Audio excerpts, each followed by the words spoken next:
BJP कार्यालय में आयोजित जन कल्याण जन संवाद कार्यक्रम में बिहार के डिप्टी सीएम ने कांग्रेस के राष्ट्रीय अध्यक्ष पर हमला किया। विजय सिन्हा ने खड़गे पर निशाना साधते हुए कहा कि वो तो राहुल गांधी के इशारे पर बोलते हैं और उन्हीं के इशारे पर चुप हो जाते हैं। लखीसराय से बड़ी खबर आपको दे रहे हैं। खड़गे पर जमकर डिप्टी सीएम हमलावर दिखाई दिए। एक के बाद एक बयान उन्होंने दिए और उन्होंने कहा कि राहुल गांधी के इशारे पर वो बोलते हैं और उन्हीं के इशारे पर चुप हो जाते हैं। साहब बहुत बुजुर्ग और वरिष्ठ नेता हैं, इनको देखते हैं तो श्रद्धेय सीताराम केसरी जी नजर आते हैं और हमको लगता है कि श्रद्धेय सीताराम केसरी जी को किस तरह से अपमानित कर करके कुर्सी से खींचकर बेइज्जत करके भगाए थे, क्योंकि वो बिहार का बेटा थे और स्वाभिमान से राष्ट्र के हित में राजनीति की बात कर दी।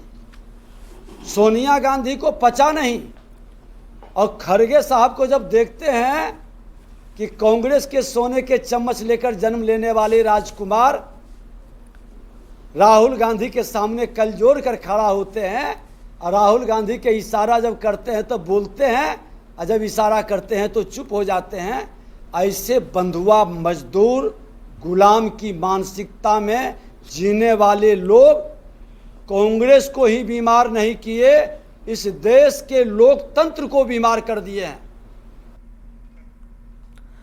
और वहीं कांग्रेस अध्यक्ष मल्लिकार्जुन खड़गे ने बक्सर में जनसभा को संबोधित करते हुए प्रधानमंत्री नरेंद्र मोदी और मुख्यमंत्री नीतीश कुमार पर तीखा हमला किया। उन्होंने कहा कि उनकी जोड़ी सिर्फ कुर्सी के लिए बनी है और ये दलित, आदिवासी, पिछड़े हुए वर्गों और किसानों के हितों के खिलाफ काम करती हुई सरकार है। प्रधानमंत्री और नीतीश कुमार की जोड़ी सिर्फ कुर्सी के लिए है, ये बिहार के अच्छाई के लिए नहीं किए हो। अब नीतीश कुमार तो एक दिन यहाँ वो एक दिन उधर, और क्या वो देश के लिए गए क्या? अपने लोगों के हित में गए। एक बार हमारे गोद में आते हैं, यहाँ का होने के बाद कुछ अंदाजा लगा कि इस बार बीजेपी आने वाली है, तो फिर इधर से उठ के यहां से एकदम उधर जाती है। तो ये देश के अच्छाई के लिए एक नहीं होते, देश को बर्बाद करने के लिए, अछूतों को बर्बाद करने के लिए, बैकवर्ड लोगों को बर्बाद करने के लिए और किसानों को बर्बाद करने के लिए बार बार टूटते हैं, फिर जुड़े जाते हैं। वहीं पीएम मोदी और सीएम नीतीश पर खड़गे की कुर्सी वाले बयान से सियासत गर्मा गई है। बीजेपी और जेडीयू ने मल्लिकार्जुन खड़गे पर हमला किया तो कांग्रेस और आरजेडी ने बयान को सही बताया। दो निशान, दो विधान और दो प्रधान की बात करने वाले लोगों के मुंह से देश की एकता और अखंडता की बात सुनना काफी हास्यास्पद लगता है। खड़गे जी, आपको शायद नहीं पता कि कांग्रेस ने देश को तोड़ने वाली विभाजनकारी शक्तियों को टुकड़े टुकड़े गैंग को आगे बढ़ाने का काम किया। बिहार की जनता टुकड़े टुकड़े गैंग के झांसे में नहीं आने वाली है। गुजरात के गांधीनगर में आयोजित कांग्रेस पार्टी के राष्ट्रीय अधिवेशन में मल्लिकार्जुन खड़गे को राहुल गांधी ने जब अपमान किया तो अपमान का घूंट पीकर कांग्रेस पार्टी के राष्ट्रीय अध्यक्ष पद की शोभा बढ़ा रहे हैं, उसके बारे में कभी भी उनका मुंह नहीं खुलता है। वहीं मुख्यमंत्री नीतीश कुमार और देश के प्रधानमंत्री आदरणीय नरेंद्र मोदी देश और राज्य के विकास में लगे हुए हैं, तो इनको पेट में पीड़ा हो रहा है। इस असहनीय पीड़ा का कोई इलाज नहीं। नीतीश कुमार जी जनमत का अपहरण करने वाले व्यक्ति हैं और खड़गे साहब ने सही कहा है। नीतीश कुमार जी पे कुछ भरोसा है क्या? कब वो भाजपा के साथ हो जाएंगे, कब भाजपा से नाराज हो जाएंगे, कब कहीं गठबंधन नया ठौर खोजने लगेंगे? नीतीश कुमार जी को आप लोग कंसीडर भी करते हैं क्या नेता के रूप में? खड़गे साहब ने बिल्कुल सही कहा है। चोर चोर मौसेरे भाई मिलकर लूटे सरकारी कमाई। भारतीय जनता पार्टी और जनता दल यू की जो सरकार बिहार में है, उनका मंशा यही है। ब्लॉक से लेकर थाने तक कहीं चले जाइए, आपको पैसे के बिना कोई काम नहीं हो रहा है। चिंता ना करें आप लोग, बिहार की जनता 2025 में तैयार है और 2025 के विधानसभा चुनाव में जो भ्रष्टाचारी सरकार बिहार में काबिज है उसको हटाने के लिए हम सब तैयार हैं, जनता तैयार है। कांग्रेस के राष्ट्रीय अध्यक्ष मल्लिकार्जुन खड़गे ने बक्सर के दल सागर मैदान में जनसभा को संबोधित किया। दावा किया था कि जय भीम जय संविधान कार्यक्रम में हजारों लोग शामिल होंगे, लेकिन मैदान में सभा स्थल पर आधी से ज्यादा कुर्सियां खाली दिखाई दी। सभा को लेकर प्रदेश अध्यक्ष राजेश राम सहित कई कांग्रेस के पदाधिकारियों ने सभा स्थल पर तैयारियों का जायजा लिया था और बड़े बड़े दावे किए थे, लेकिन सभा स्थल पर खाली कुर्सियों को लेकर अब सवाल उठ रहे हैं। पूरे मामले पर बक्सर के कांग्रेस सदर विधायक संजय तिवारी ने सफाई देते हुए कहा कि गर्मी की वजह से कुर्सियां खाली रही और लोग पहुंच नहीं पाए। गर्मी तोड़ा है, भीड़ तो इस बगीचे में भी था, इस बगीचे में भी था। टेम्परेचर 40 का था। हमारे प्रभारी महोदय ने इस बात को स्वीकार किया, कहा टेम्परेचर है, लेकिन पब्लिक नहीं आई है। हमने पब्लिक आई है, तीनों बगीचा में बैठी है पब्लिक। खड़गे साहब नाराज भी दिखे भीड़ नहीं होने के। अब देखिए नाराज हैं तो हम उनसे तो सॉरी ही कहेंगे, लेकिन भीड़ थी। भीड़ नहीं कहना है कि भीड़ नहीं थी, भीड़ थी। बागीचे में लोग बैठे थे। जिस तरह से हीट वेव चल रहा है और ये अभी लगन का टाइम है, पहला पंखा कूलर नहीं मिल पाया, इस वजह से भी भीड़ आई, लेकिन अगल बगल के बगीचा में जाकर बैठे। वहीं बक्सर में खड़गे की जनसभा के दौरान कुछ समर्थक जिंदाबाद जिंदाबाद के नारे लगा रहे थे, जिससे मल्लिकार्जुन खड़गे को गुस्सा आ गया और अपना भाषण बीच में रोककर कार्यकर्ताओं को समझाने लगे कि पहले बातों को सुनो और फिर जिंदाबाद के नारे लगाना।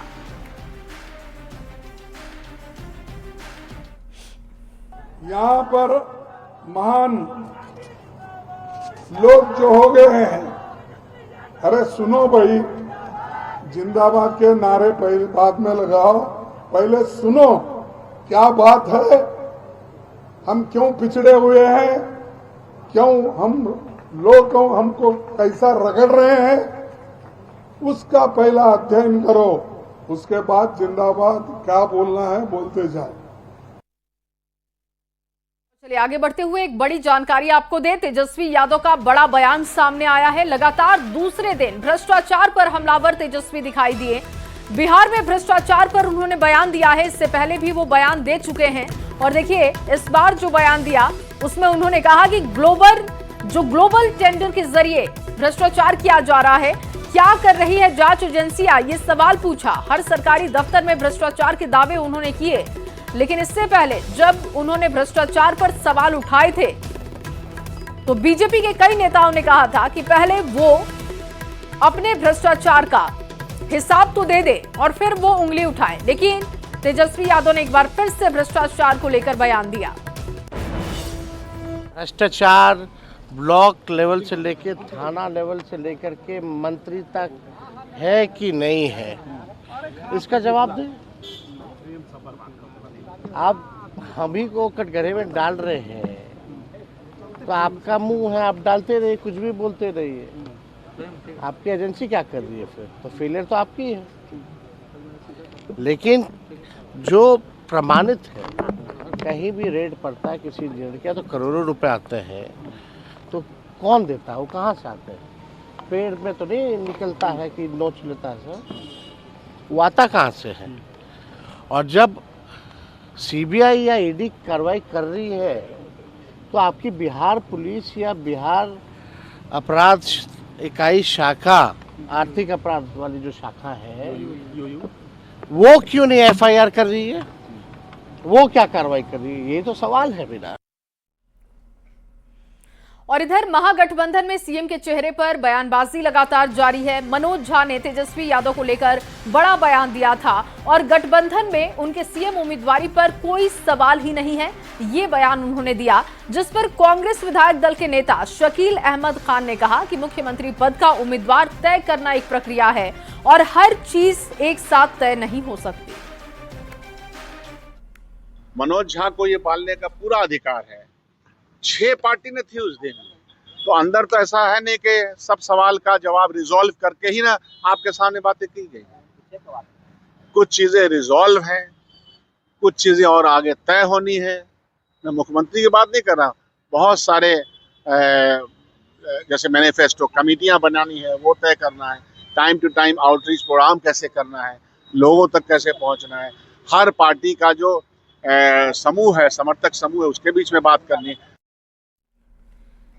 वहीं केंद्रीय पंचायती राज मंत्री लल्लन सिंह ने बाढ़ के अथमल गोला प्रखंड में जनता से संवाद किया।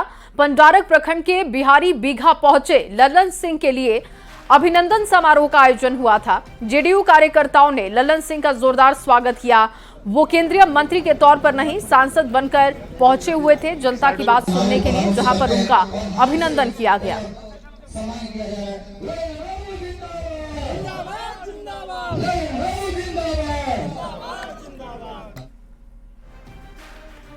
और इधर मुंगेर पहुंचे केंद्रीय कोयला और खान राज्य मंत्री सतीश चंद्र दुबे। इस दौरान उन्होंने बिहार विधानसभा चुनाव को लेकर कहा कि बिहार की जनता 2005 से एनडीए के साथ है और आगे भी रहेगी।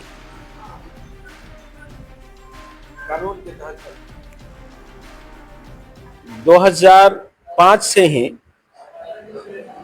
बिहार की जनता एनडीए गठबंधन की सरकार के साथ खड़ी है।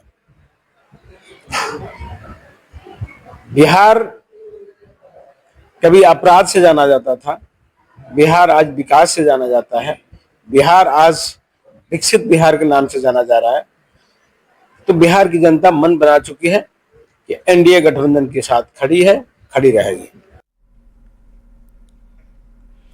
और इधर पटना में ऑल इंडिया यूनाइटेड मुस्लिम मोर्चा और सेंटर फॉर पीस की तरफ से एक कार्यक्रम का आयोजन किया गया था और इसमें बिहार के राज्यपाल आरिफ मोहम्मद खान ने कई अहम बातें कही। उन्होंने 3 तलाक कानून, वक्फ संशोधन कानून और मुस्लिम समाज की स्थिति पर अपने विचार रखे। वक्फ संशोधन कानून को सही बताया। साथ ही उन्होंने कहा कि कुछ लोग गरीब मुसलमानों को इस्तेमाल करने के लिए लगातार इसका फायदा भी उठा रहे थे और वक्फ संशोधन बिल का विरोध अमीर मुसलमान इसलिए कर रहे हैं क्योंकि उनका व्यवसाय खत्म होने जा रहा है। ऑल इंडिया यूनाइटेड मुस्लिम मोर्चा के राष्ट्रीय अध्यक्ष वक्फ अगर कमजोर और गरीब की मदद करने के लिए नहीं है तो काहे के लिए है? जरा मुझे पटना में कोई इदारा बताएंगे जो कोई अस्पताल हो, कोई यतीम खाना हो, कोई चैरिटी ऑर्गेनाइजेशन हो जो वक्फ वाले चला रहे हो। हाँ, आपको वक्फ की जमीन पे मॉल मिलेंगे बड़े बड़े, आपको वक्फ की जमीन पर रेजिडेंशियल फ्लैट मिलेंगे बड़े बड़े, बाजार मिलेंगे, कॉमर्शियल बिल्डिंग्स मिलेंगी। अरे भैया, वक्फ का मकसद तो था गरीब और कमजोर। मैं आपसे कहता हूं, अगर इस वक्फ की प्रॉपर्टी का सही इस्तेमाल हो जाता और आप सिर्फ चंदे जमा करने के लिए और प्रॉपर्टीज बनाने के लिए और वक्फ की प्रॉपर्टी पे गरीब का हक है या इन लोगों का हक है? उसके लिए आप दीन के नाम का इस्तेमाल करेंगे। और अब बात बयानों की करते हैं। देखिए, सांसद निशिकांत दुबे के बयान के बाद झारखंड की सियासत गर्मा गई है। कांग्रेस के पूर्व प्रदेश अध्यक्ष राजेश ठाकुर ने निशिकांत दुबे की मानसिक स्थिति की जांच कराने की मांग कर दी।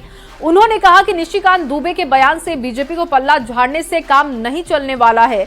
अगर जेपी नड्डा को बयान से कुछ नहीं लेना देना है तो उन्हें सांसद को बाहर का रास्ता दिखाना चाहिए। इसकी जितनी निंदा की जाए कम है। और जिस तरह से जेपी नड्डा जी ने कहा है कि उनका इस बयान से कोई लेना देना नहीं है भारतीय जनता पार्टी का, वो ठीक है, लेकिन आप इससे बच नहीं सकते हैं क्योंकि वो आपके सांसद हैं। आपको उस पर कार्रवाई करनी होगी और नहीं तो उनकी मानसिक स्थिति क्या है उसकी जांच करानी पड़ेगी।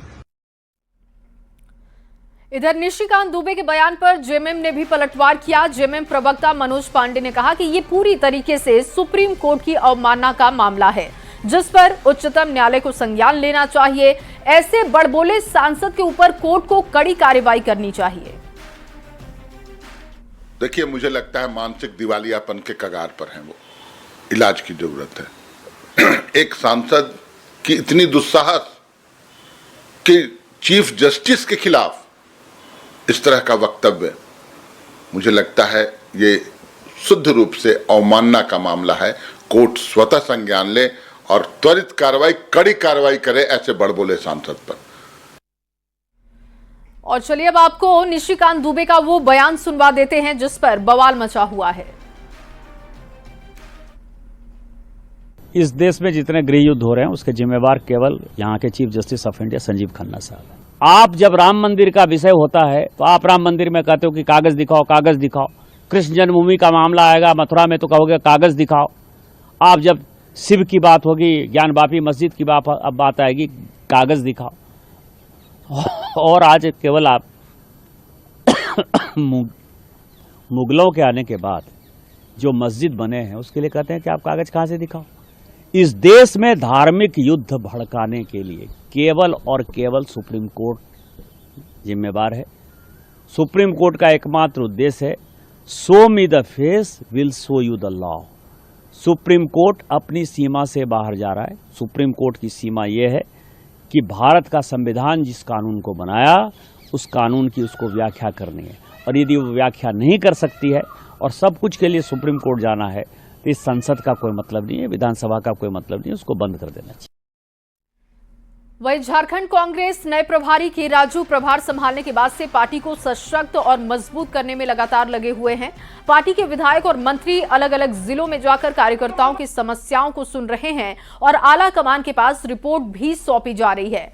प्रदेश अध्यक्ष केशव महतो कमलेश की माने तो सभी विधायकों को ये जिम्मेदारी थी कि महीने के पहले और तीसरे हफ्ते में वो पार्टी के कार्यालय के लिए काम करें और कार्यों को लेकर आवंटित जिलों का भ्रमण किया जाए, कार्यकर्ताओं की समस्या सुनी जाए। अब सबकी नजरें 3 महीने का टास्क पूरा करने पर है, जिसके बाद पार्टी का नया ढांचा तैयार किया जाएगा। माननीय विधायकों का काम जन समस्याओं से संबंधित, कार्यकर्ताओं की शिकायतों के संबंधित, कार्यकर्ताओं का जो भी समस्याएं होंगी उनके समाधान के हेतु, उसी तरह से संगठन के मजबूती के लिए संगठन के लोगों को दिया गया। वहीं जेएमएम को छोड़कर बीजेपी में शामिल हुए चंपाई सोरेन आदिवासी समाज को जागरूक करने के लिए लगातार आंदोलन चला रहे हैं। इस दौरान न्यूज 18 से खास बातचीत में धर्मांतरण और बांग्लादेशी घुसपैठ समेत कई मुद्दों को लेकर चंपाई सोरेन ने हेमंत सरकार को घेरा है। वहीं मंत्री हफीजुल हसन को लेकर भी चंपाई सोरेन ने अपनी राय रखी। कहा, मंत्री हफीजुल हसन संविधान को नहीं शरीयत को मानते हैं। संविधान को नहीं मानने वाला कुछ भी बोल सकता है। रांची जिला का आसपास का सभी आपका झारखंड की सियासत की धारा से बिल्कुल अलग चंपाई सोरेन ने एक अलग मुहिम में जुटे हुए हैं। वो मुहिम क्या है, सीए चंपाई सोरेन जी से जानेंगे। झारखंड अलग राज्य होकर 25 साल हो गया।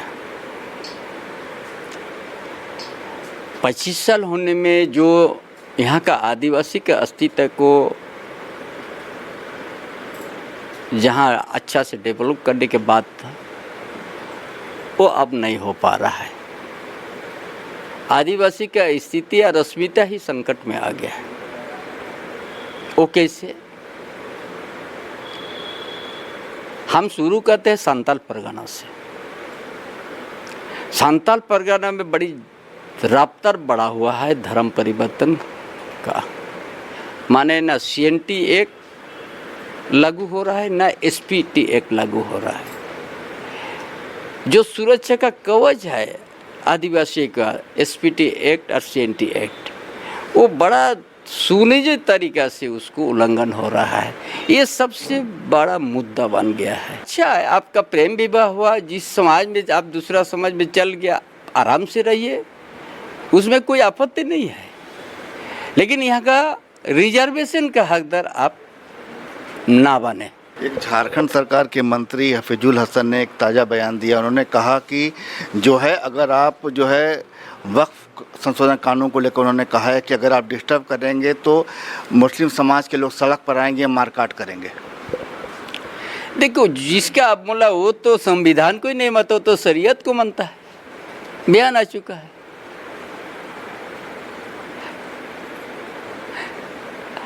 जब संविधान ही नहीं मानता हो तो कुछ भी बोल सकता है। इसीलिए आज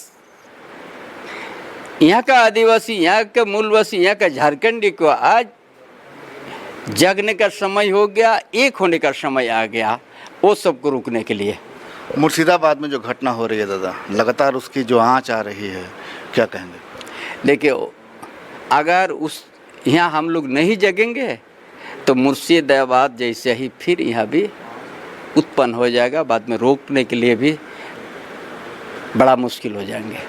दादा ने 3 महत्वपूर्ण बातें कही है। एक तो कहा उन्होंने कि आदिवासी समाज के आरक्षण, धर्मांतरण, मुर्शिदाबाद, और मंत्री हफीजुल हसन का बयान करो। दादा ने साफ कहा कि समय रहते आदिवासी समाज को जाग जाना है, नहीं तो बाद में देर हो जाएगी। संजय कुमार सिन्हा, न्यूज़ 18, रांची। धर्मांतरण और बांग्लादेशी घुसपैठियों से आदिवासी समाज भी परेशान नजर आ रहा है। रांची के आसपास से ग्रामीण इलाकों के कई आदिवासी संगठन और सामाजिक महिला कार्यकर्ताओं ने चंपाई सोरेन से मुलाकात की। आदिवासी संगठन से बात की है संवाददाता संजय कुमार सिन्हा ने, आपको सुनवाते हैं। समाज की झारखंड की राजनीति में आदिवासी समाज की चर्चा सबसे ज़्यादा हो रही है।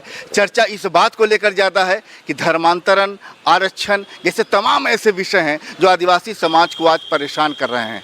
हमारे सामने यहाँ पर आदिवासी समाज की कई महिला हैं जो रांची जिला ग्रामीण इलाकों से पहुँची हैं। अभी वर्तमान समय में जो आदिवासियों की जो वर्तमान परिस्थिति है वो एक्चुअली धर्मांतरण के कारण विलुप्त होती जा रही है।